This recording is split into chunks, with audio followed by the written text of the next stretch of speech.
प्यारे बच्चों, स्वागत है आप लोगों का हमारे चैनल एच एजुकेशन जोन पे। बच्चों, आज हम एक अच्छे टॉपिक पर बात करेंगे जिसमें आपको 5 नंबर के क्वेश्चन पूछे जाते हैं, यानी पंचलाइट कहानी के सारांश के बारे में। यानी पंचलाइट कहानी का सारांश आप किस प्रकार अच्छे से अच्छे और आसान शब्दों में याद कर सकते हैं, ये आज हम आपको बताएंगे। यानी एकदम सरल शब्दों में एकदम इसे आप अच्छे से याद कर सकते हैं, बिना आपको रटे। सिर्फ इसको समझना है और दिमाग में बैठा लेना है। बच्चों, आप लोगों को वीडियो अच्छा लगे तो इसे लाइक करें और चैनल को सब्सक्राइब करें और वीडियो को अपने दोस्तों के साथ शेयर करना ना भूलें। आइए देखते हैं इसको किस प्रकार से आप एकदम सरल से सरल शब्दों में और आसान से आसान शब्दों में आप लोग इसे अपने दिमाग में बैठा लेंगे। और 5 नंबर के जो क्वेश्चन यहाँ से आपके पूछे जाते हैं कि पंचलाइट कहानी का सारांश लिखिए, इसको आप एकदम अच्छे से तुरंत लिख देंगे। यानी कि आप एक को कोई 1% भी दिक्कत नहीं होगी। ये जो क्वेश्चन है आपका प्रीवियस ईयर में हमेशा पूछा जाता है, पंचलाइट कहानी का सारांश लिखिए, और इस बार भी आपके यूपी बोर्ड एग्जाम 2025 में जिसके पूछे जाने की एकदम प्रबल संभावना है। आइए देखते हैं किस प्रकार आपको पंचलाइट कहानी का सारांश लिखना है।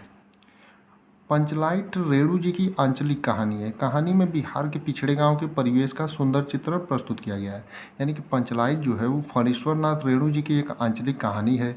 इस कहानी में बिहार के एक पिछड़े गांव, बिहार का एक पिछड़ा गांव है जिसके परिवेश का सुंदर चित्र प्रस्तुत किया गया है। यानी बिहार का कोई पिछड़ा गाँव है जिसके जो परिवेश होता है, यानी कि उसके चारों तरफ का आपका कहे उसके जो आपके गांव का जो परिवेश यानी कि नज़ारा होता है, उसका एक सुंदर चित्र जो है, एक प्यारा सा चित्र फणीश्वर नाथ रेणु जी ने प्रस्तुत किया है। महतो टोली में अशिक्षित लोग हैं। उन्होंने रामनवमी के मेले में से पेट्रोमैक्स खरीदा। यानी फणीश्वर नाथ रेणु जी ने बताया है कि महतो टोली में अशिक्षित लोग हैं। यानी महतो टोली जो था वो आपका जहाँ की कहानी के बारे में इन्होंने बताया है, उस कहानी जो उस गांव के बारे में बताया है, उस गांव में एक महतो टोली नाम की एक टोली थी। यानी जहाँ पर सिर्फ अशिक्षित लोग रहते थे। यानी कि अशिक्षित लोग थे, एक आध लोग कुछ पढ़े लिखे भी थे, अशिक्षित लोग रहते थे। उन्होंने रामनवमी के मेले से पेट्रोमैक्स खरीदा, जिसे वे पंचलाइट कहते हैं। यानी कि उन लोगों ने जो है रामनवमी के मेले में एक पेट्रोमैक्स खरीदा जिसे वे पंचलेट कहते थे। यानी कि आपका जो है उन्होंने एक पेट्रोमैक्स खरीदा जिसे वो पंचलेट कहते थे। और पंचलेट खरीदा किन पैसों से? तो जो 15 महीने की दंड की जमा पूंजी थी उससे खरीदा गया था।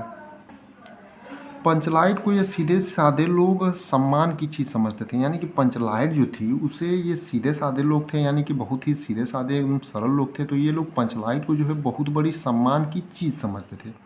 पंचलाइट को देखने के लिए टोली के सभी बालक, औरतें और मर्द इकट्ठे हो जाते हैं। यानी पंचलाइट जो होती है जब वो खरीद कर आती है गांव में, तो जो टोली के यानी कि सभी लोग रहते हैं, बालक, औरतें, मर्द, छोटे बच्चे, अब सभी लोग जो होते हैं वो खड़े इकट्ठे हो जाते हैं चारों तरफ से घेर करके पंचलाइट को देखने के लिए। सरदार अपनी पत्नी को आदेश देता है कि शुभ कार्य को करने से पहले वह पूजा पाठ का प्रबंध कर ले। यानी सरदार जो होता है, यानी जिस प्रधान कहिए आप सरदार कहिए या मुखिया कहिए, जो होता है वो पत्नी को अपने आदेश देता है कि शुभ कार्य, जब भी कोई शुभ कार्य किया जाता है तो उससे पहले पूजा पाठ का प्रबंध कर ले। यानी कि जो पंचलाइट है वो एक शुभ कार्य की ही तरह था उनके लिए, तो उससे पहले उनको पूजा पाठ से प्रबंध कर ले। सभी उत्साहित हैं, परंतु समस्या उठती है कि पंचलाइट जलाएगा कौन। सीधे साधे लोग पेट्रोमैक्स को भी जलाना भी नहीं जानते। सभी लोग एकदम उत्साहित थे कि उनके गांव में जो है पंचलाइट जो है लगने जा रही थी। लेकिन सबसे बड़ी समस्या की बात ये थी कि वे लोगों में से, उन लोगों में से जो सीधे साधे सभी लोग थे, उन लोगों में से किसी को पेट्रोमैक्स जलाना नहीं आता था। यानी कि किसी व्यक्ति को पेट्रोमैक्स जलाना भी नहीं आता। तो अब ये उनके लिए बहुत ही बड़ी समस्या की बात हो गई। इस टोली में गोधन नाम का एक युवक है। यानी कि इसी टोले में, यानी महतो टोले में एक गोधन नाम का युवक रहता था। यानी कि बहुत ही समझदार युवक था और गोधन नाम का युवक था, वो रहता था। वह गांव की मुनरी नामक एक युवती से प्रेम करता था। जो कि गोधन था वह गांव की मुनरी थी, एक उससे युवती थी, उससे वह प्रेम करता था। मुनरी की माँ ने पंचों से गोधन की शिकायत की थी कि वह घर के सामने से सिनेमा का गाना गाता हुआ निकलता था। यानी कि जो आपकी मुनरी की माँ थी, उन्होंने पंचू से शिकायत की थी गोधन के बारे में कि वह जब उसके घर के सामने से निकलता था तो सिनेमा का, यानी कि जो फिल्मों का गाना होता है उसे गाते हुए निकलता था। यानी कि जो गोधन था वह मुनरी से प्यार करता था। तो मुनरी की माँ ने इसी बात को लेकर के पंचू से शिकायत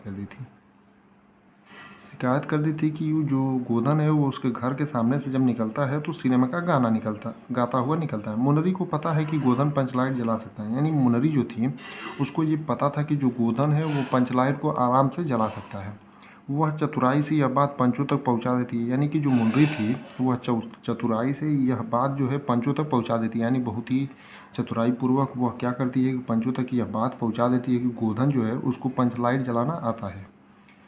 पंच गोधन को पुनः बिरादरी में ले लेते हैं। यानी यह बात जब सुन लेते हैं पंच की गोधन जो है उसको पंचलाइट जलाना आता है, तो जो पंच होते हैं वो क्या करते हैं, यानी सरदार जो होता है पंचों का, वो गोधन को पुनः बिरादरी में ले लेता है।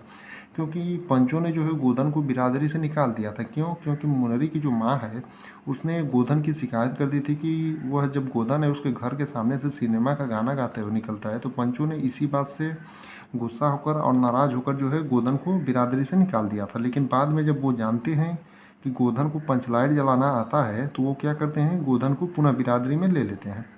वह पंचलाइट को जला देता है। जब गोधन पुनः बिरादरी में आता है, यानी महतो टोली में आता है लौट करके, तो वह पंचलाइट को जला देता है। यानी कि वह आराम से एकदम आसानी पूर्वक से पंचलाइट को जला देता है। मुनरी की माँ गुलरी काफ़ी प्रसन्न होकर गोधन को शाम के भोजन का निमंत्रण देती है। यानी जो मुनरी की माँ होती है, जब देखती है गोधन पंचलाइट को जला देता है, तो इस बात से वह काफ़ी प्रसन्न हो जाती है और प्रसन्न होकर के गोधन को शाम के भोजन का निमंत्रण देती है। पंच भी अति उत्साहित होकर गोधन को कह देते हैं तुम्हारा साथ खून माफ। यानी पंच जो होते हैं वो भी पंचलाइट जलने की खुशी में इतने खुश हो जाते हैं, अति उत्साहित हो जाते हैं कि वो गोधन को कह देते हैं तुम्हारा साथ खून माफ, यानी तुम कुछ भी करो तुम्हारे लिए वो माफ़ है। तो खूब गाओ सलीमा का गाना, पंचलाइट की रोशनी में लोग भजन कीर्तन करने लगते हैं। यानी पंच जो होते हैं वो गोधन को जब कहते हैं तुम्हारा साथ खून माफ और कहते हैं खूब गाओ सलीमा का गाना, पंचलाइट की रोशनी में लोग भजन कीर्तन करते हैं और तथा उत्सव मनाते हैं। यानी जो पंचलाइट की रोशनी होती है उसमें गांव के लोग जो होते हैं भजन कीर्तन करने लगते हैं और उत्सव मनाते हैं, यानी कि खुशियाँ मनाने लगते हैं। क्योंकि जो सीधे साधे लोग रहते हैं उनके लिए पंचलाइट एक बहुत ही बड़ी सम्मान की चीज़ होती है। और जब पंचलाइट जल जाती है तो वो लोग भजन कीर्तन उसी के सामने करने लगते हैं रोशनी में और उत्सव मनाने लगते हैं। कहानी का कथानक सजीव है। यानी कहानी का जो कथानक यानी जो कथा वस्तु है वो सजीव है। सीधे साधे अनपढ़ लोगों की संवेदनाएं को वाड़ी देते हुए रेणु जी समर्थ हैं। यानी जो सीधे साधे अनपढ़ लोग रहते हैं उनकी संवेदनाओं को जो वाड़ी रेणु जी देते हैं उसमें वो समर्थ रहे, यानी कि आपके समर्थ रहे। इस कहानी में आंचलिक जीवन का सजीव झांकी प्रस्तुत किया गया है। यानी फणेश्वर नाथ रेणु जी ने इस कहानी में आंचलिक जीवन का सजीव झांकी प्रस्तुत किया है। इस जो आपका था ये पंचलाइट कहानी का सारांश था, जिसको आसान से आसान शब्दों में हमने आपको समझा दिया। इसे आप लोग कहीं नोट डाउन करिए और याद कर लीजिएगा बिना रटे समझ करके, जिससे आप लोगों का आपके यूपी बोर्ड एग्जाम 2025 में 5 नंबर आपको आसानी से मिले।